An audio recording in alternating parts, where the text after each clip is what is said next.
Hey everyone, and welcome back to Point Blank. I'm Riley. And I'm Karina. And this is the entertainment segment and the fashion segment. So before we get into our topics for this week, I just wanted to say to tune into The Bachelorette. The season premiere is back. Okay, tonight, let's go. Yes, tonight at 8 p.m. on ABC. Are you going to watch it this season?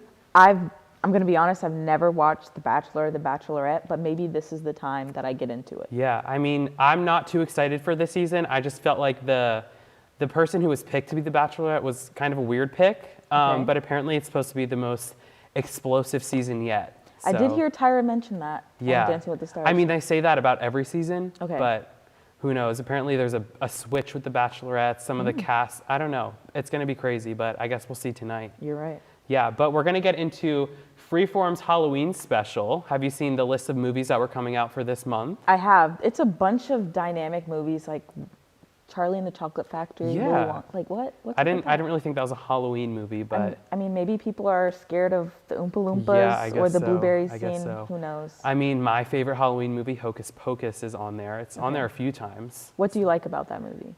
I just like everything. I mean, Sarah Jessica Parker, she's in it. She's so good. Just like the plot of the movie, the music. I Put a Spell on You, that song. It's amazing. I will definitely But have to tune into that. I can't believe you've never seen it. Yeah, I've never seen the movie. You need a to little watch it. embarrassing, You can but- tune into Freeform to watch it. Yes, you're Yeah. right. But I know like Scream's gonna be on there too. Halloween Town, that's a classic. That's a classic. Casper. Yeah, Casper. Shrek is on there, which is kind of weird. Again, maybe people are afraid of ogres. I don't Yeah, see I mean- it being like a scary element. I think they kind of wanted to go away from scary movies and do more like fun, creepy scary. movies. And it's like gender friend, like not gender, but age friendly. Yeah. So like, I mean, like Casper's not a scary movie, but it's Halloween. Shrek, I guess they can consider it a Halloween movie because it's kind of different. Yeah, and people are scared of the ogres, so maybe. Yeah, I mean, I don't know, but I guess we'll see all of those different movies throughout the month. I'm For excited. sure. You definitely need to watch Hocus I will. Pocus. Next time, I'll tell you. I'll be like, I watched Yes, it. yes. So we're going to move on to our new segment for this entertainment special. So we are going to do a Best of 2020, where each week Corinna and I will decide on a Best of Award winner for different categories. So our category this week is Best TV Show of 2020. Do you have any like potential nominees before you reveal your winner?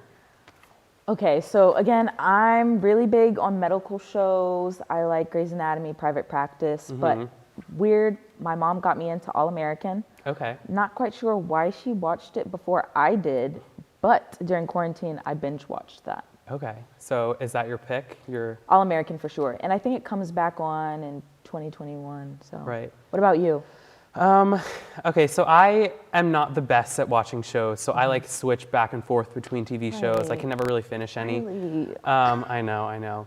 So I think if a possible like nominee, if you will, I think a lot of the reality shows that I watch, so Survivor, apparently The Masked Singer is like always nominated for Best Show. I've never got into that. It's interesting. I don't watch it like full through, but I mean, it seems pretty interesting based off of the videos that I've seen. But my pick for Best Show of 2020 is Outer Banks. I feel like Outer Banks and All American were like kind of competitors. Yeah. I've never watched Outer Banks.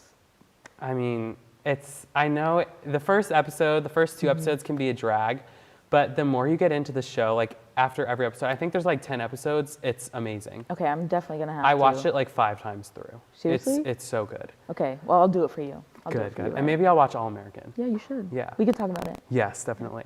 But we're going to move on to our Dancing with the Stars discussions. What did you think of last night?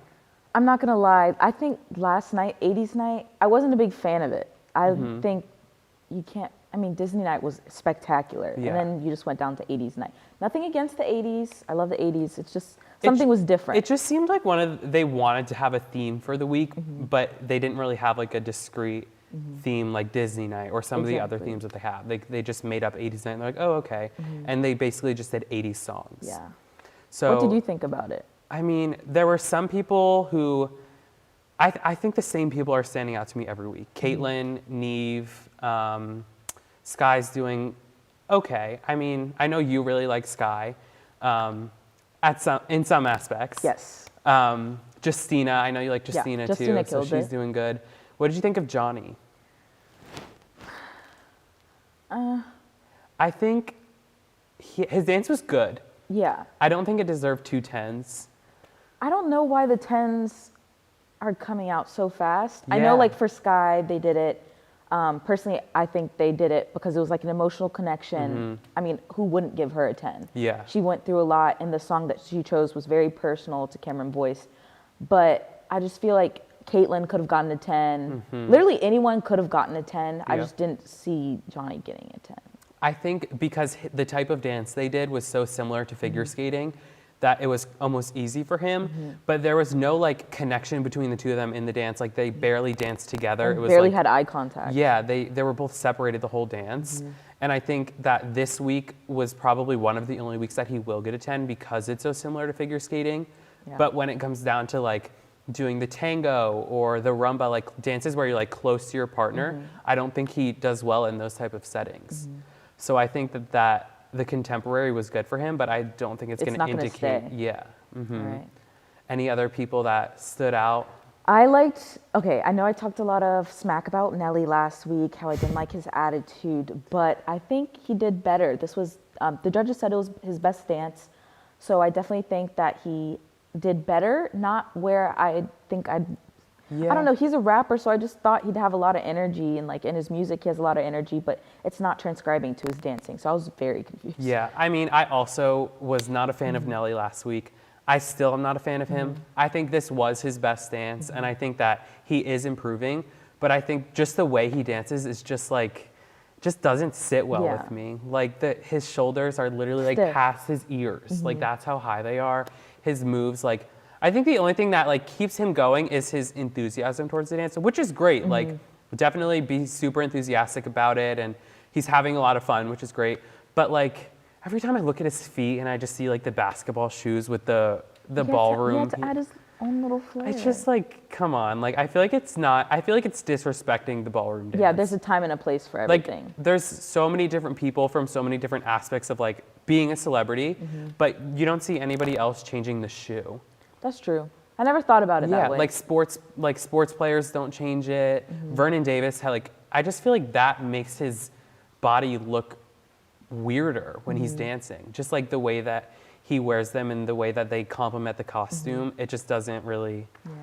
I don't know, but Who do you think's gonna win? I mean, are you gonna stick with Caitlyn? I know Caitlyn did a really good job. yeah.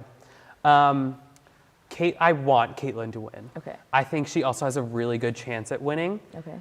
I don't know if she's the front runner as of right now. I think Okay. that there's other people who might just be a step ahead of her just based off of scores. But I think that's because she hasn't really been able to explore different dance types like everyone else has. Like the judges were saying last week, she has been doing very similar dances every single week. So they want to see like a different side of her. And she definitely showed it this episode. I think she did too, but I'm ready to see like a jive from her or a quick step, something that's completely different than what she's been doing. So if she can pull that off, I am gonna stick with her.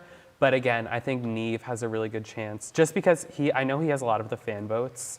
So I think he has a good chance. Justina, I feel like is a favorite, and Johnny. I mean, I don't really want Johnny to win, just because I feel like, I don't know, something about him I just am not the biggest fan of.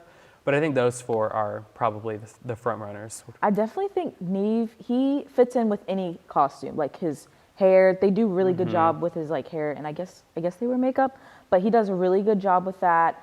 I didn't know that he took dancing classes when he was little, so I kind of like how Dancing with the Stars incorporates, of course, Yeah. like a little part of their life that you get to know, and maybe that's why I feel like he has a certain advantage to people. He has a very great personality. You know, He does. He's always smiling. He's always smiling. He's very like great really stage presence. exciting to watch. That's why I like him so much, because not a lot of people are as exciting to watch as he is. Exactly. But someone that I didn't mention that I actually really like, I don't think they're gonna win, but I really like Monica. Really? I think her dance last week, especially the whole like through the legs, like whatever they did last week was super impressive. And I think she got 3 9s this week. So she's constantly on the top. I don't know how she was in the bottom last week. But I think she's like also exciting to watch, and she has like the technique that not a lot of people have. Yeah, I just think it's interesting because she is a cheer coach, and a little snippet about me is I cheered before, but I also danced before I cheered, so I feel like it's easier to transition between dance in cheer, and going from cheer where your motions are super stiff and you have to Yeah. like have the stage presence. I was just surprised that it's not really transcribing. Like for me, I don't see it in her dancing as much. But then she does mention that she does like kind of like the business part of it. Yeah. But I thought it was really sweet how you know, the people that she coaches, they like send a message Yeah, to her. that was. I think like you were saying with cheer moves being like stiff and stuff, I think that she's doing really well with switching them. I agree. Like whenever they were talking about different people's arm movements this episode and they said that you need to, instead of like throwing it, you need to place it. Like I think she has that down to a T. She's definitely learned that. Yeah. So I'm a fan of her. I don't think she's going to make it too far. I agree. But like people like her, Chriselle, I'm a fan of. I think they're like the people who are in the middle who won't make it too far, But close. yeah, they're growing. But as we move on to our fashion segment, we're still going to continue talking about Dancing with the Stars, but now we're going to move on to the costumes. So did any costumes stand out to you? Sky Jackson's, hers was pretty elegant. I think all of them matched the 80s theme. Yeah. And I'm not quite sure why Tyra's costumes were so like more dynamic than, Than the dancers. yeah. Yeah. Like you're the host, you're not supposed to be, woo. yeah. Yeah. And notice I said costumes because she Yes. had 3 changes. Exactly. Yeah. Many, plenty, too many. Yes. I agree. I like Sky's costume. I thought that was good. I thought Caitlin and Artem's costumes together, like their whole nerdy vibe that they had going on, I thought that was really cool. Justina's was cool. That I was just like think, flowy. yeah, I just think everybody's was like, it really screamed the 80s. But some of Tyra's, like, being that she does do so many changes, some of them are just not, It doesn't sync well. Like I just feel like yeah. I don't know what she was, that last costume with like the was it gold the green? hat and the green. not a fan. I Even didn't- green's not my favorite color, 1, but 2, I thought it was too much. It looked like she was getting ready for like a St. Patrick's Day parade. Exactly, like it's not much. Yeah, no, I wasn't a fan of that. Yeah. Her second one I thought was pretty nice. I don't know, it was like the one that was like rainbow with like sequins. Yeah, I like that one. That one. What did you think of Carrie Ann's hair? I didn't like it. It was too much for me. First of all, I mean, looked it like- screamed 80s, but just more like if you go into Party City and you're looking for 80s, like that's Yeah. where you go. Like that's yeah, not. literally. I thought, I mean, I didn't live through the 80s or the 70s, but I thought that wig looked like it was from the 70s. Yeah. Just something about it, like, I don't know if it was the colors or like the way that it like spiked in the back. I don't know. It was interesting. I mean, I thought Derek looked good. He looked pretty Yeah. 80s, but he always again, looks super clean, like just yeah, clean he cut does. and everything. Yeah, but he's not a dancer, so he doesn't go like above and beyond. Exactly. Whereas like Tyra and even sometimes Carrie Ann just like try to outshine the Yeah, dancers it's with just their like, costumes. let's focus on the dancers. Yeah, exactly. But speaking of costumes, what are some Halloween costumes for 2020 this year? So I think a lot of people during the pandemic got some inspiration. Yeah. And I was looking on the internet and Twitter. They're like, oh, I'm going to be a toilet roll for Halloween. I mean, Like, or I'm going to be a Clorox wipe. It's like, what? Very, very interesting, very dynamic. But I mean, that's not what I think. no, you know? I don't know if I would want to. I mean, people shouldn't be going out anyway because we still are in the Wear your pandemic. masks. So make sure that you are wearing masks can be in for Halloween. Yes, you can literally decorate. You don't even have to be anything for Halloween. Just wear a cute mask. Wear a mask, but like even the ones that go over your head, Hey, no COVID in, I never no thought COVID about out, that. right? Okay. So maybe masks should be like a big thing this year for Halloween. I think it's It definitely may not be time. the cutest thing, Hey, but but we can make it. it's, We can make it's it safe. cute. Yeah. I mean, I know a lot of people are going to be dressing up as people or trends from TikTok, like an e-boy or an e-girl. Or space girl, Space- space cowgirl. yeah. Like, how do those correlate? But okay. I saw a lot of people were looking at the WAP music video.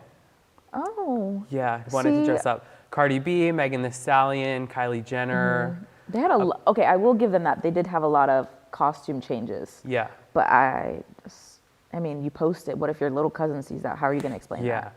I mean, I don't know if it's the most appropriate Mm-hmm. costume, but that's kind of everywhere that I look. That was a big topic for Mm-hmm. the costumes. But I don't know. Maybe you'll see us dressing up as Cardi B and Megan Thee Stallion for Halloween this year.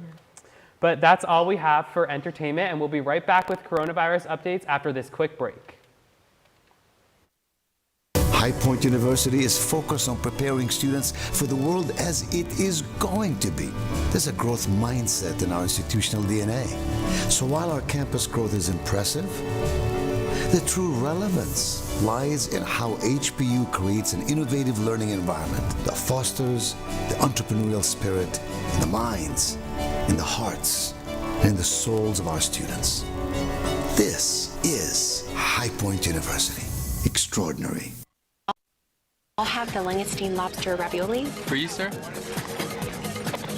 The original call was for langoustine ravioli. Langoustine is a tiny kind of lobster. Slight shellfish allergy rules that out. Plus, my wife ordered the langoustine. I will have chicken tenders and tater tots. If you're a ref, you way over-explain things. It's what you do. If you want to save 15% or more on car insurance, you switch to Geico. Sir, we don't have tater tots. It's what you do. I will have nachos.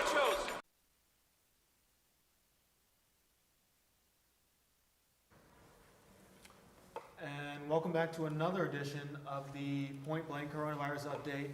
And although many of us, including me, are tired of this pandemic, it unfortunately is not tired of us. Liv took the week off, but joining me this week, we have one of Point Blank's newest anchors, Brendan Mala. Brendan, how are you, and how do you feel about this pandemic as a freshman? I'm very well, Grant. I think, like everyone else, I could do without it, but we just got to make the best of the situation we're in, I think. Yeah, and as always, we want to update you on the numbers first, right here where we are in the U.S. So as of today, October 13th, the numbers are as follows. In the U.S., we have 7.8 million cases, resulting in 215,000 deaths. Right here in North Carolina, 235,000 residents have contracted the virus, with 3,836 of them dying as a result. And right here on HPU's campus, 33 students have contracted the virus. Those are active cases on campus, while 12 people have suspected cases. But we have a total number of active cases that equates to less than 1% of the HPU community, which is amazing. Very good. Keep it up, HPU. So Brendan, I don't know if you watch, but as many of you know, last week we reported on SNL premiering its first season, and this week there was a shakeup for episode 2 of season 46, when supposed musical guest Morgan Wallen, who was supposed to perform, was seen out in Alabama, partying, drinking, no mask, kissing girls in a crowded bar right before he was to report to SNL. It's just very unsafe, and I know NBC is so strict about their COVID regulations because they don't want to be responsible for anyone getting it, and that's very smart of them, so I support their decision. Yeah, I mean, what a mess that was. How reckless of him, especially during these times, and also down in the South where the cases are very high. So as we reported, he was taking taking pictures with no mask on, kissing girls, just doing the most when he wasn't supposed to. But as you mentioned, NBC, and as we reported last week, NBC does have a strict policy regarding COVID prevention and safety. So all the talent was tested, and I just found out this week that they did have guests in the studio. In addition to the ones on the floor, they had them up top too, for all of you who watch SNL know. And all of them got tested. And they also paid them, because technically you can't have a live audience unless they are paid employees of the company. So for that night, it was a kind of a loophole that they figured out. And they paid each of the guests $150 to sit in as audience. Sounds like a pretty good job to me. I would take that job. Paid employees, right. Yeah, it was a very thoughtful loophole. But it's interesting that you're on the show this week filling in for Liv, because you are a freshman this year. Yes. This is your first year here on HPU's campus. So what did you expect it to, because when did you decide you were going to go here? I decided maybe probably March. March. So it just started to become a thing. Did you think it was going to be like this, or how did you expect it to be? I expected it to be a little stricter, so I'm somewhat happy. I'm very happy to be here, but I'm also just happy that we still have, I'm mostly in-person classes. My only not in-person class is my presidential seminar, which that's understandable because it's the entire freshman class. But I think it could be worse, honestly. Right. Obviously, you haven't got to experience like the fall concert. You probably won't get to experience the spring one. You haven't really got to go any parties. I hope not. You No, haven't of been course to any. not. And the pace is obviously a little slower. So what did you think college was going to be faster than this, or the same, slower, what? I think it definitely helps slow the process now that everything's online. It's not as all like in your face as like Right. I know high school, like you had to like remember everything like Yeah. just on your head, but like now since a lot of classes are online. Yeah, that definitely is a perk, having some or all classes online if you decided to take that route. It is a little slower, and you can kind of go at your pace, and teachers are very lenient Yes. with online classes. But that's all we have for this week's coronavirus update. And thank you for letting us continue to update you on all aspects of this everlasting virus. And please remember to wash your hands, don't touch your face, and please, please, please wear a mask, HPU, because it's only together that we can make this thing go away. And now let's throw it to Ethan and Danny with sports. How's it going, everybody? My name is Ethan Smith, that's Danny Shea, and welcome to another edition of the Point Blank Sports segment. So let's go ahead and jump right into it. The Los Angeles Lakers are NBA champions once again. After a very strong Game 5 from the Heat, the LA Lakers were able to put Miami away in Game 6. Danny, give us your thoughts. I mean, you kind of knew going into the series what it was going to be, how the Lakers would take care of business, get their 17th NBA title, but Jimmy Butler in Game 5 absolutely balled out again. Almost another 40-point triple-double. He had about 35 points, I want to say, but another unbelievable performance from Jimmy Butler. Honestly, if the Lakers don't win, I think he's the MVP of the series. Absolutely. The dude played his heart out. You could tell he was exhausted after every single game, but it took another almost 40-point triple-double to put the Lakers away, but Game 6, they got the job done. Absolutely. LeBron had a triple-double of his own, and despite the return of Goran Dragic, who came back after a torn plantar fascia, it wasn't enough. LeBron, as I said, had a triple-double. Rondo had 19 points, 9 of which coming in the second quarter, and the Lakers were able to roll to a dominant Game 6 win and a 17th NBA championship. Yeah, and that ties the Lakers with the Boston Celtics for the most titles in NBA history with 17. LeBron takes home his 4th Finals MVP. I don't really think that's a big shock there, but Right. I think the bigger story, honestly, Anthony Davis gets his first title. Rob Pelinka set out a plan to bring him in this offseason, and he got the job done. He brought LA their 17th title. Right, because let's be completely honest, AD wasn't getting a title in New Orleans. No, I mean, God, as good as he was, and as good as some of those Pelicans teams ended up being with him at the helm, he just wasn't going to be able to get it done. No, absolutely not. So moving on to the NFL, we have had 8 changes in the NFL schedule due to COVID-19. One of those is the Patriots and the Broncos, who were scheduled to play on Monday. That game is now a Sunday game. The Bills and the Chiefs, they were supposed to be playing on Thursday, and now that has been moved to a Monday game. And along with that, the Jets, the Jaguars, the Titans, the Bills, and the Dolphins and the Chargers, they have all had games rescheduled due to positive COVID tests. So, Danny, I mean, obviously we talked about COVID tests last week, and things have gotten a lot more serious. So you posed the question, do we finish the season? And I gave a pretty enthusiastic answer. After all these tests, what do you think? I mean, I don't even know at this point. There's so many questions still. I mean, Tennessee Titans, who are obviously the story of this COVID outbreak, now playing against the Buffalo Bills. That game is at halftime as we speak, but you don't know. There's so many unanswered questions that the NFL's got to tighten up. They got to get their act together. They got to get these guys on a plan, and we'll see. I hope they finish it, though. Yeah, absolutely. Me too. Another story to come out of the NFL, the Atlanta Falcons have fired head coach Dan Quinn and GM Thomas Dimitroff after their Week 5 loss and a dismal 0-5 start to the season. Their defensive coordinator, Raheem Morris, is now the interim head coach. Why haven't the Jets fired Adam Gase? I mean, yes, the Falcons need to fire Dan Quinn. I think they should have done that in the offseason personally, but why have the Jets not fired Adam Gase yet? Absolutely. I mean, the Jets are another one of those 0-5 teams, and if the Jets and the Falcons were to play, I mean, dare I say, I think the Falcons are winning that game in a blowout. The offense isn't going anywhere. The defense isn't going anywhere. I mean, you got to feel for Sam Darnold, honestly, because that kid is a talented quarterback, and he's just been struggling. Trade him and Le'Veon Bell, honestly. But moving over to another big story in the NFL, Dak Prescott, he had a successful surgery Sunday night after a very gruesome injury against the Giants. Phillip Rivers comes in, gets that. Oh, Andy Dalton, excuse me. Dalton, yeah. Andy Dalton comes in, gets the Cowboys a late win against the Giants, but you got to feel for Dak Prescott. Oh, absolutely. I mean, I will be the first guy to say I am not a Cowboys Me fan, either. but I was watching that game live, and I mean, you got to feel for Dak. I mean, especially just with the story going into this season. I mean, he came out at the beginning of the season advocating for mental health, especially after the suicide of his brother, tragically. And I mean, now his season has been tragically cut short. The Cowboys are saying he won't be back for another 4 to 6 months. So, I mean, you got to feel for the kid. I mean, he's been having a really promising start to the year despite the Cowboys' struggles.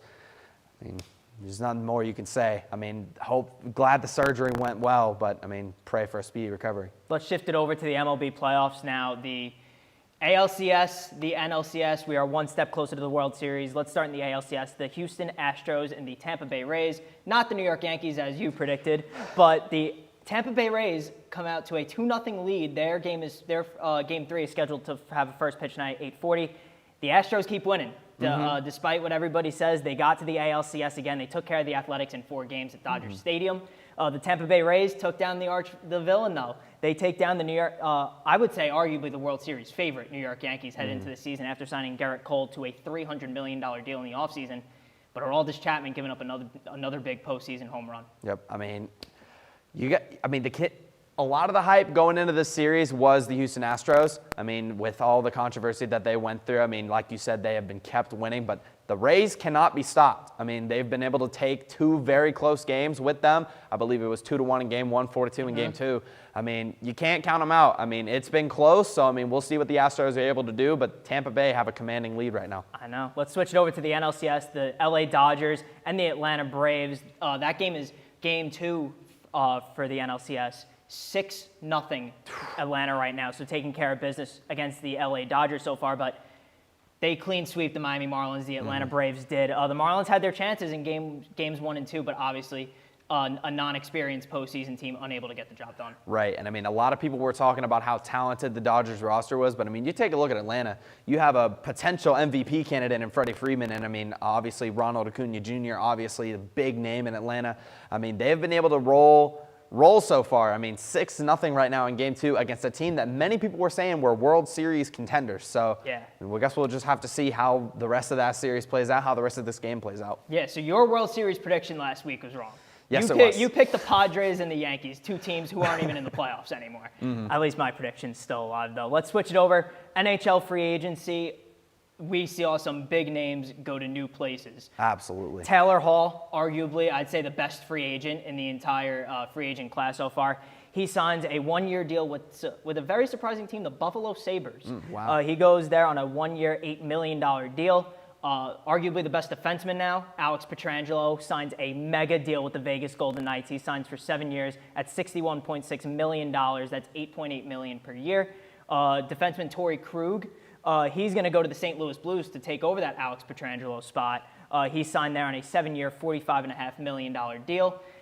Funny story, though, St. Louis, arguably the worst team. He took less money to go there instead of staying in Boston. What do you think about that? I mean, you know, it's pretty interesting. I mean, you take a look at Boston. Boston's always been one of those powerhouse teams, especially in the last 10 years. But, I mean, taking less money, I mean, you got to think, like, what's the external circumstances? What's his relationship with the head coach like? How does he feel the atmosphere compared to that in Boston? So, I mean, it's definitely going to be interesting. Let me ask you this, though. Out of all the signings that have happened so far, who do you think makes the biggest impact on their new team? I mean, I would think, you got to think it's going to be Alex Pietrangelo. Oh, yeah. I mean, he signs that 7-year mega deal with Vegas, shoring up that back end even more. But another guy I'm thinking about is possibly Braden Holtby. Really? Goaltender for the Washington Capitals his entire career so far. He switches over to the Vancouver Canucks. If he can bounce back to that Vezina Trophy form that we saw from him in 2018, he could do wonders for that Vancouver team. Oh, absolutely. And I mean, one last thing that I'll ask you before we go. Was there anybody who was overpaid or was there anybody who was underpaid? I mean, we had some mega deals and we had some deals that were kind of a little cheap. So, I mean, what do you think? I mean, I hate to mention him again, but Alex Pietrangelo was completely overpaid in my opinion. I mean, he's a great defenseman, don't get me wrong. He's one of the best in the league. He deserves the money he got, but that's a long deal for a guy who's going to be in his mid-30s by the time that contract is over. You're not going to want to be paying him $8 million a year when he's 37 in the NHL. So yep. We'll see how it goes, but that's all the time we have this week for Point Blank. We thank you so much for tuning in. We'll be right back here next Tuesday. You can catch us right back here on the YouTube channel. And for everyone here at Point Blank, my name is Danny Shea. That's Ethan Smith. We'll see you guys next week.